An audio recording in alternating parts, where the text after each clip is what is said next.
Foreword to Kabir's Divine Poems.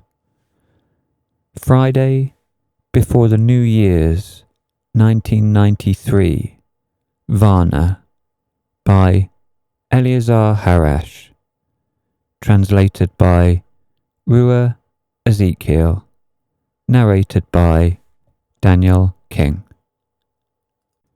This is the poetry of an initiate, not of a poet or a dreamer. This is poetry of love itself, of divinity itself. Love heals the world because only the intervention of divinity is able to save. Kabir has merged with this love, with this divinity, and his poetry is living and solar precisely because of that, because love is the sun itself, life itself. Sufferings are the servants of love. They work for one new enlightenment, an enlightenment or beginning to see through the love of the pure and clear light. Remember, the kingdom of God draws near to the disciple through enlightenment, and nothing shatters the consciousness as quickly as meditation does, i.e., dedicating oneself to divine thoughts, ideas, and contemplations. Divergence from love is repaid with deprivation of life, and in order to understand this, you must know the measure, that the white brotherhood now does not need leaders, but disciples. Every master, whatever level they may be, remember this well. Every master is only a disciple of the Absolute, and the greatness of this Absolute is striking. Just imagine billions of beings in the universe with problems, and only one being taking care of them. The span of his spirit is striking and amazing. He knows the needs of one concealed and veiled ant nest from thousands of kilometers away and fulfills them. What seeing! What essence, what grasp! I am amazed. All masters fall silent before this greatness of his universal nature. Kabir's sacred poems are an expression of one pure seeing.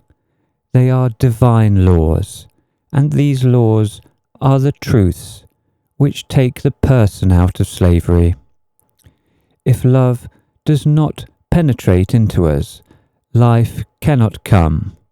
The true life is represented by its great beginning, love. And who stands behind this love? Who is the creator of love, of wisdom, of truth, of goodness, of justice? This is the universal being called Ein Sof, or the ancient shining being. But it is not easy to know him. Even the greatest initiates in the secrets of the Kabbalah, who are born of the mystery, of the Spirit, in the most sublime sense, do not know him entirely, even though they possess the true methods or keys. But they know that in his sacred most essence he is universal, i.e. unknowable. Love is an actual and real life within God, and this is why it is also inexpressible.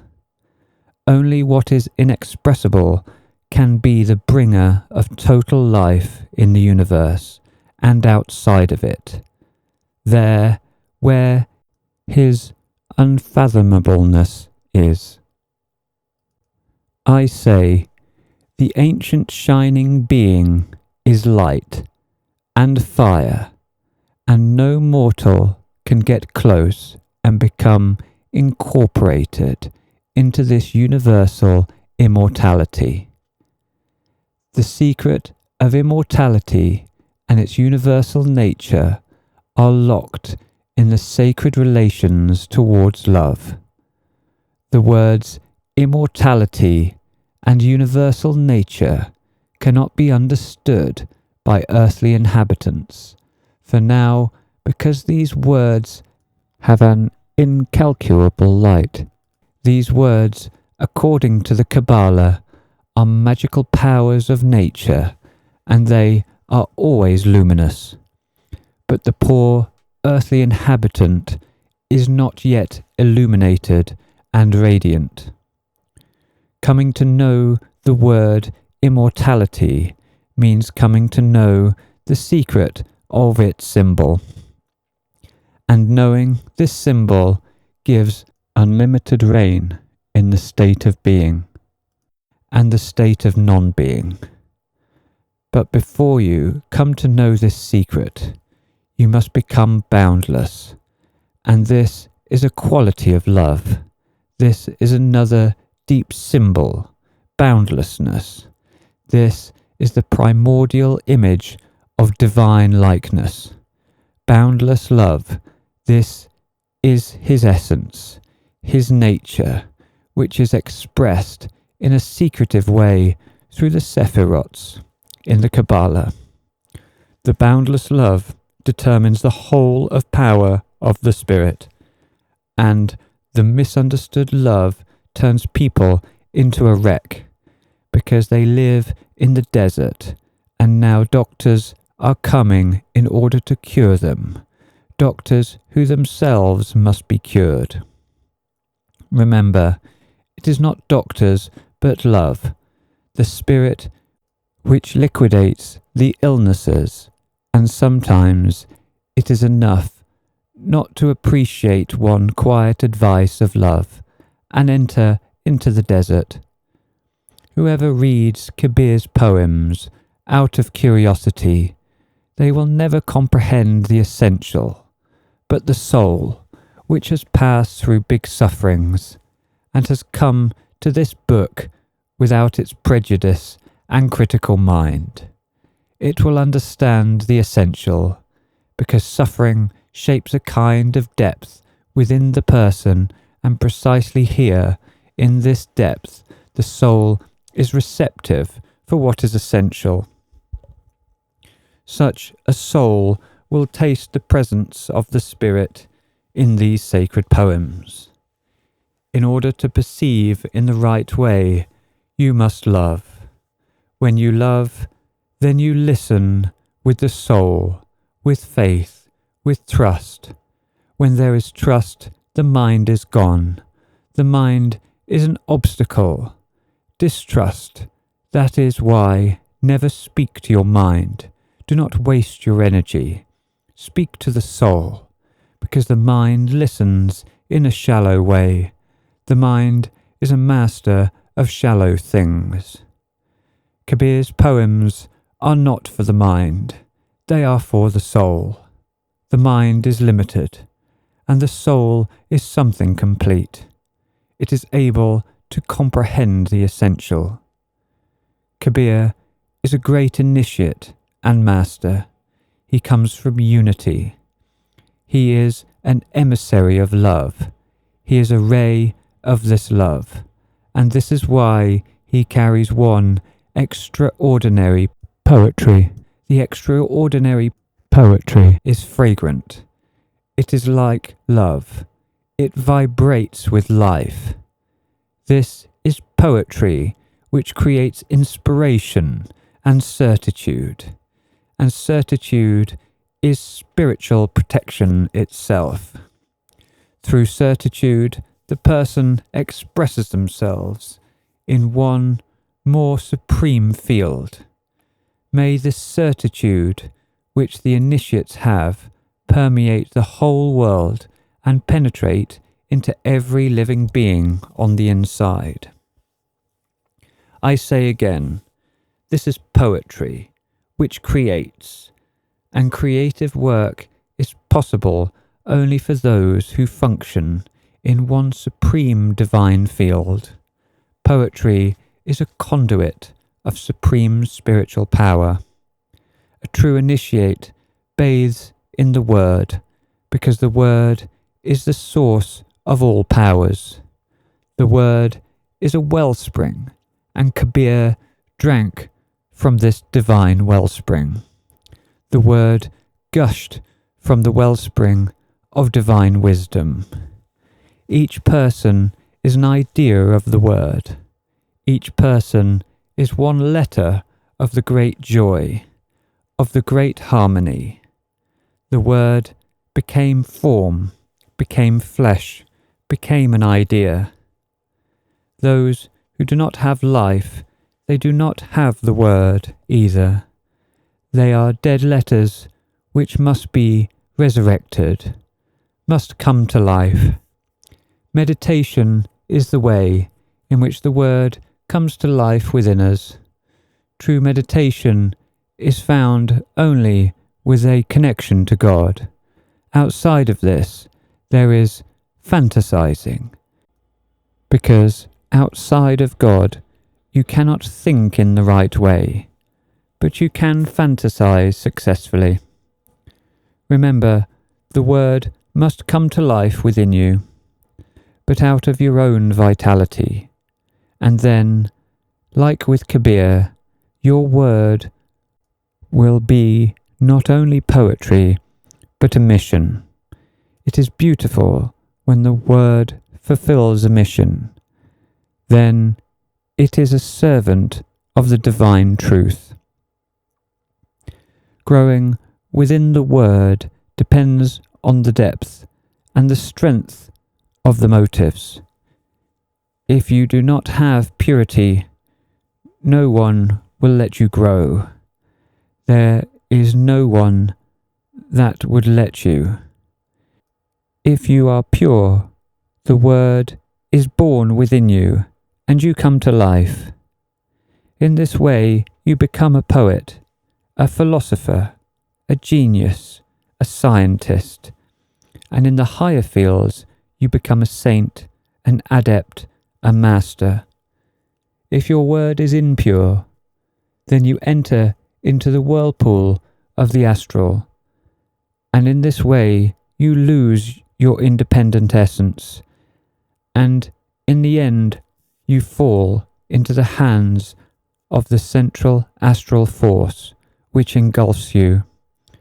The way of the impure one is a fall, because here the person satisfies one wish on a whim, and the good aims and intentions slowly die. I greatly appreciate Kabir, because this is the life poetry of an initiate. This is a willpower which has liberated itself of the astral desires, of every act of possession. The initiate does not live on earth. They are only seemingly present on earth. They live in their deep inner sphere, which is heavenly and divine. Those who have not noticed the life of one initiate who has lived on this earth, they have not felt the true fragrance, because the initiate, this is not something external. This is the secret flower, which must be born within you. This is the secret lotus which awaits its time, and then you shall be dissolved into eternity. To enter eternity, this means for life to begin to flow within you once again. This also means to be appreciated by the Word. The Word, according to the initiates, is alive and conscious, alive and reasonable. It chooses the souls which must be filled with life and with shining. Millions of times I thank this life which initiated me, because my soul reigns and my spirit entered into the total secrets of life, but no external one shall know me, because I have decided to remain concealed within the secret. Those who hate me lose life, not because they hate me, but because of hatred itself. It is their trap. It is outside of life. It is to become powerless. There is no poetry here. There is no comprehension here. Here, life runs out. With hatred, you are full of holes. Your aura is cracked. You become faceless, because you have lost the clear aim. And instead of living in light, as was determined for you, you chose not love but hatred, not the wellspring but the swamp. I do not wish to ask you whether life in the swamp is good, because the matter here is not about life at all. May this book lead you towards the light, because it is not dedicated only to the loving souls, it is also dedicated to those for whom love is a foreign sphere. May love initiate you and liberate you from death. Only love is able to make you assured in yourself, because it is the bringer of life. Where does this certitude come from? This certitude comes from the true seeing of things. Only love is able to make you a poet and an initiate. Only love is able to enlighten you. And the rest is success upon success and boons upon boons. The enlightened one. These are the supreme beings who take part in your inner life. And namely, one such supreme being entered into Kabir, and his soul bloomed. I say, only the enlightened one is able to live. They are aware, awake. They are not within time. They are loving, non-judgmental, willful and shining. The initiate is an epistle from eternity. Through hatred, passion, the lie, people kill themselves. Understand that the lie robs your fine energy, that hatred tears you apart, and here your aura is open to all negative forces of nature, and passion blinds you. And then, what do? Seek poetry, seek love, because they will enlighten you. God's kingdom is instilled in the person through enlightenments, gradually. Do not kill yourself through your own desires. Do not become a victim of your creations, because they will turn into a destructive force against you. The accumulated impure desires turn against their Creator and terrorize them, but God is always close to you and is waiting for you. Renounce your impure desires. You are already out of breath because of them. Do you wish to die in the astral miasmus, which you have created for yourself, and you could be a poet, and life could flow from your word? Only love is able to heal you. It is a life-bringing ray, but you must be ready for the meeting with it. It is not an ordinary meeting. It is not anything ordinary. It will take you out of the ordinary life. It will take you out of time, because it is narrow here. And in eternity, you will come to know love's power and reign. It does not live within time. Only through love you are eternal, and only through it you can be spiritual. This is the divine love, which is without weaknesses. The divine poems are not written by the person Kabir. He only accepted their life into himself and transmitted it to people.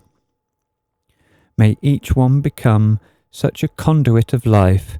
Within life are found the most active powers of the Spirit, and therefore what is essential, what is important, to carry a Bible in your hands or life? I say life is the measure. When one preacher preaches, but they have no life, let them not fool themselves and others. Remember, enlightenment is a vibration from another sphere. This is the sphere of the Spirit. The Master works with the soul of the disciple and not with their astral body, because only the soul is able to comprehend the right development.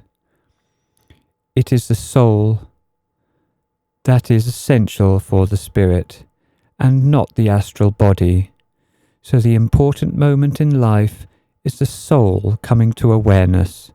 It is the soul that is able to grasp the sound of the sacred. The disciple whom I am speaking to is not an astral or a mental type, but an intuitive type. The disciple must learn to live as a spiritual being and not as an astral being. The meaning of intuition must be studied, and of the creation of intuition I shall speak someplace else. And for now, I will only say that through intuition you are able to make a sincere analysis of yourself, a sincere analysis of your motives. The mind is not able to make such analyses because it lives on the surface, it lives in the external. When the disciple unites with their master, the vibrations of the disciple unite with the aura of the master, and they are heightened. Then the disciple accepts laws of a more supreme degree. The spiritual growth of the disciple is seen mostly in trials. Then their internal life is revealed as well. With heavy trials, the essence of psychic power is revealed. And if this power is pure in its foundation, you can become a poet, an initiate, or a radiant being. The most beautiful image of the person, this is the sacred word which they attain, and through which they have become an initiate. The initiates have been chosen by the Spirit, and they live according to the laws of eternity, because the laws of truth have an absolute practical implementation in life. Heavy trials are the best, the most luminous hour of the initiate, because then the initiate is born into the light. Beware of disgruntledness of the smallest kind, so that you do not lose the divine poem of life, so that you do not lose the precious enlightenment. Kabir's poetry is a manifestation of gratitude, and only the enlightened one is grateful. The one who is asleep is unable to be grateful. In sleep there is no life, and from this it follows that there is no gratitude either. Gratitude is a supreme awareness, supreme bringing to sense. Gratitude is the most sublime poetry, because when you are grateful, you live. The Master says, only the grateful one develops, only the grateful one is able to be transfigured. I say, when some things are not understood, this means that they have one deeper internal sense, where the consciousness has awakened there is poetry, there is life, there is light. When a person is ill and they do not strive to become healthy, they are completely lost. They are a parasite, and no one likes parasites. When the person does not work on themselves, sooner or later they will become a parasite.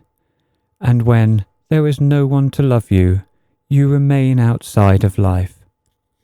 You enter into the state of sleep. There are all different kinds of poetry. The poetry of Kabir is luminous. It comes from knowing your own self. Whoever has come to know themselves has entered into life. There is poetry of the state of sleep. For example, an unhappy person is the one who considers prison their home. They are convinced that their shackles are adornments, and instead of throwing them away, they strive to keep them. Then the person becomes weak and insecure. The shackles, these are the delusions in the person. The delusions cannot be preserved, because this means to preserve your own slavery. In order to destroy these shackles, awareness is necessary. Aware and awakened is only the one who applies the methods of the Spirit. The initiate wields this, and this is the only way to rule people. This is when you are selfless. Here is a method of ruling people. If you want to rule them, become selfless. But this must be studied well. When you become selfless, you are already sowing yourself into the hearts of others. When you become selfless, you will come to know yourself. And in this self-knowing, one mighty reality is concealed. The true mightiness, the true reign, the true poetry, and architecture come from self-knowing. But I must immediately say that self-knowing is an initiation, and only then you have rulership, because you have faith in yourself, faith in your internal powers. Discovering this power and might within yourself is the fruit of many efforts. This is why initiates are not a frequent occurrence. The poetry is alive only when it is inspirited, when it derives from the Word, because the Word is a sublime creation. The Word, in its original state, was creative, and when the person restores and inspirits the Word within themselves, they become a creator and a bringer of life. The Word must control each external activity of ours, and when the Word leads us, we have life. The Word is a fruit, and a pure person is the one in whom the Word has ripened. The Word may ripen, but you must be rich. The richness of the person is found in the experiences of their concealed life, in the experiences of their consciousness. In order to be a poet, in order to be an adept, your soul must be free and loving, and your spirit mighty and independent from the conditions, and simultaneously you must be humble, loving, mighty and independent, and simultaneously humble. This is an exceptional combination. Divine poems gush from the depth of the soul. They cannot derive from the ordinary life, from the external life. They are connected to the essence of the person. Deep within themselves, the person is a wellspring. deep within themselves the person is universal, and they must come to know themselves. Here is their essence. Here, within himself, Kabir has seen the divine poems. Life can be beautiful only when it gushes from the inside. Spirits on earth must experience all different kinds of slavery in order for the thirst for freedom to gush within them. And this freedom can be fought for and won only through willpower. Slavery has saddled all spirits fallen in matter, and in this thick matter you must be born again. What destroys slavery is awakeness. A poet, an initiate, must be vigilant, must derive from the spirit. Kabir is precisely such. He is liberated from slavery. He is liberated from the illusion, and this is why life gushes from the divine poems. There is no life in the illusion. There is no life in the state of sleep. Only the one lives who is outside the state of sleep and the illusion. They are outside the slavery of the mind. I say, freedom is a great idea of the spirit. It has no boundaries, no countries. When someone says that they are Bulgarian, this is the statement of a prisoner. Another one says they are German. It is not important what nationality you are, but what you are. When you go to the other world, no one is going to ask you whether you are a Jew, Russian, or Muslim. In the other world, and in this world, the law is one and the same. What is essential is, are you a person of love, wisdom, and truth? And the rest, what religion you belong to, is already of no matter. Remember, the initiate has no nationality. They belong to only one family, and this is the whole of humanity. Live within the truth.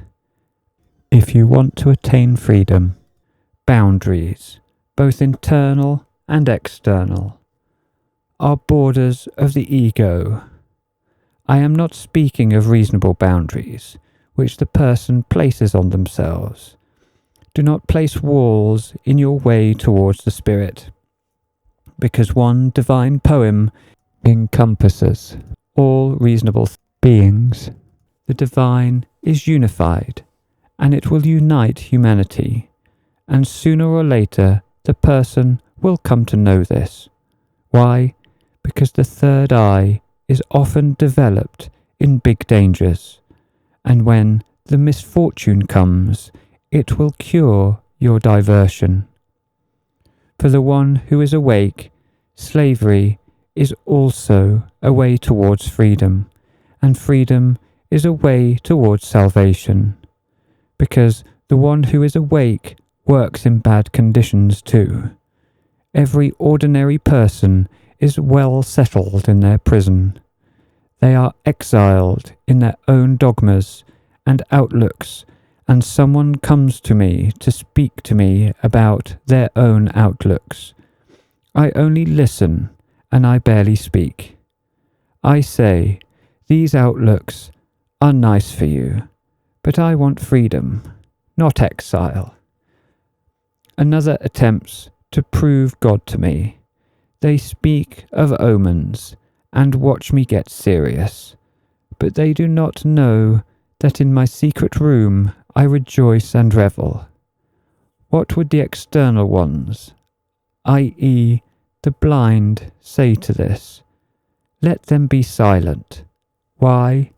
Because they have only opinions, they have no wisdom. I say, you believe in God without proof. In order to be liberated from the hardships of life, you must find God. You must find Him without proof, because when you see Him, even directly, face to face, you cannot prove it. I saw Him, face to face, totally. What would the ones reading these lines think now? It does not matter. The whole opinion of the world, for me, is trash. It is of no matter. I saw Him totally. This happened in Samadhi in 1976, and since then I understood that I must begin to love silence. This is not an ordinary silence. This is a silence which is fragrant. But an ability is necessary, which would capture the fragrance. When you see it, you become silent, and you enter more and more into the secret of life. God is total, but I shall not explain the secret of this word. I will only say something of its reflection. And this is the comprehension of life. This comprehension is a complete dedication to the divine will. This is a secretive process which occurs within the soul. This meeting was universal. 7 whole years I prepared for this moment, regarding which I knew it must come at some point. And it came, and ignited the willpower within me, and I discovered that willpower is the way in which He is born. Willpower is a magical ability. It is the weapon of human salvation. It is above every science and religion. It surpasses the world. The third eye is only 1 degree of willpower, but the abilities of willpower do not stop here. It has boundless abilities. If willpower takes over you completely, you return into the full-fledged life. You become full-blooded. The great methods of this secret development of willpower I found within the quiet. Understanding this quiet is a great gift.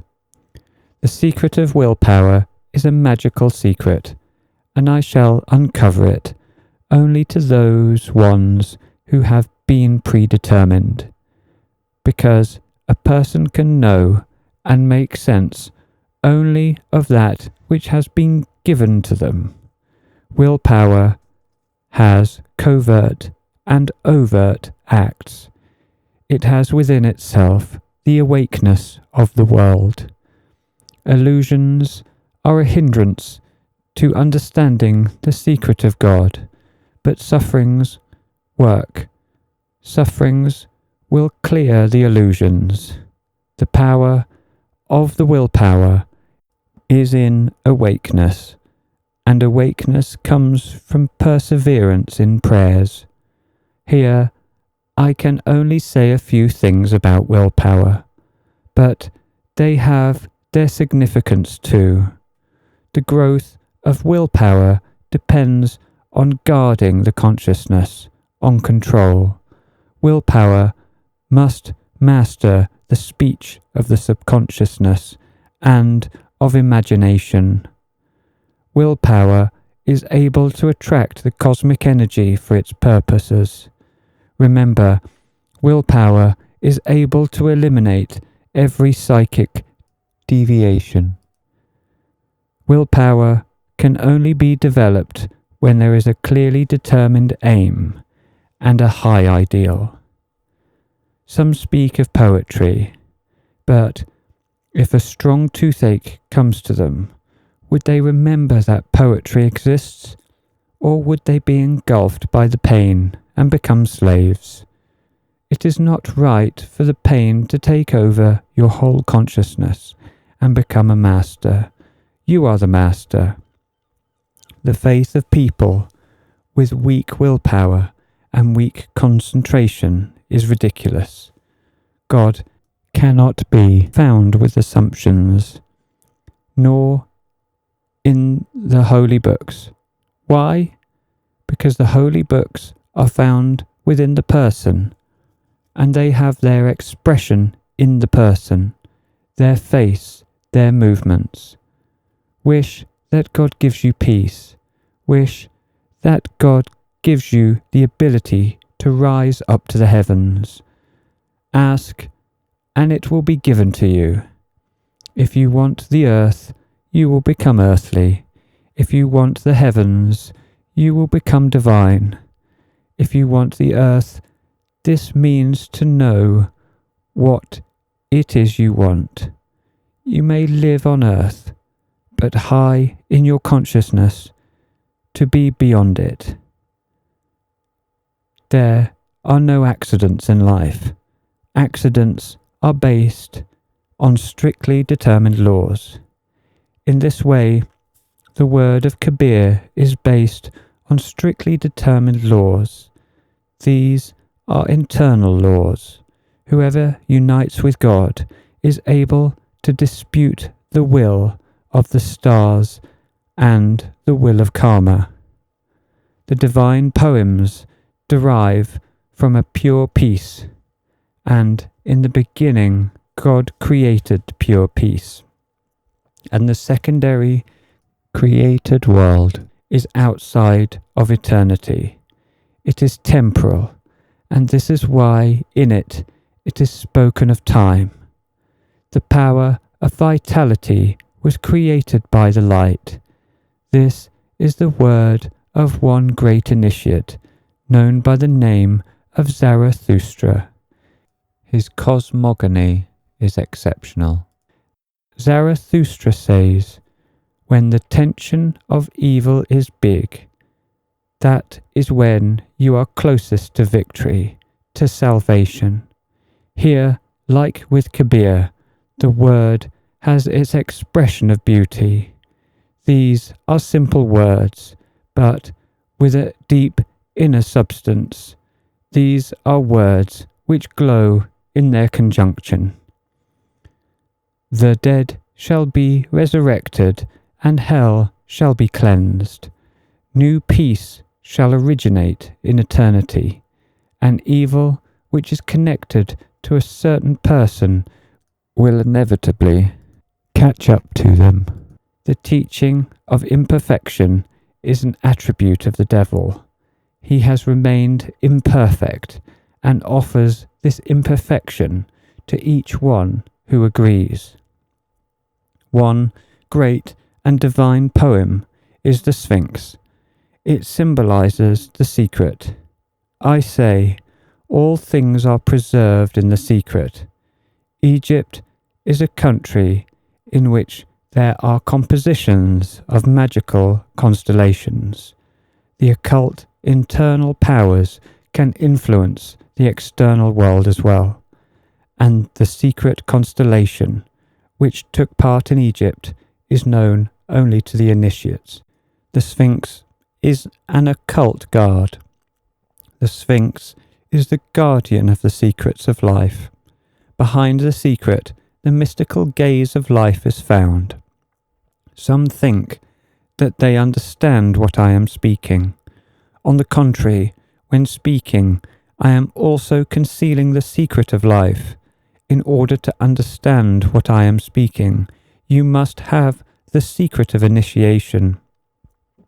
The body of the initiate is composed of one universal element. This special element is outside of the sphere of the stars.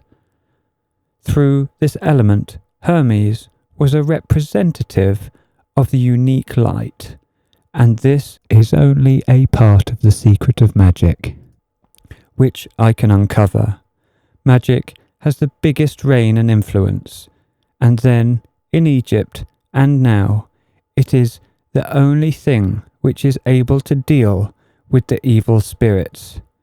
The evil spirits always obey the unique light. It is the uncreated part within the person. Hermes had not only faith, because faith does not hinder the person to be ignorant and even evil. Aside from faith, he also had wisdom.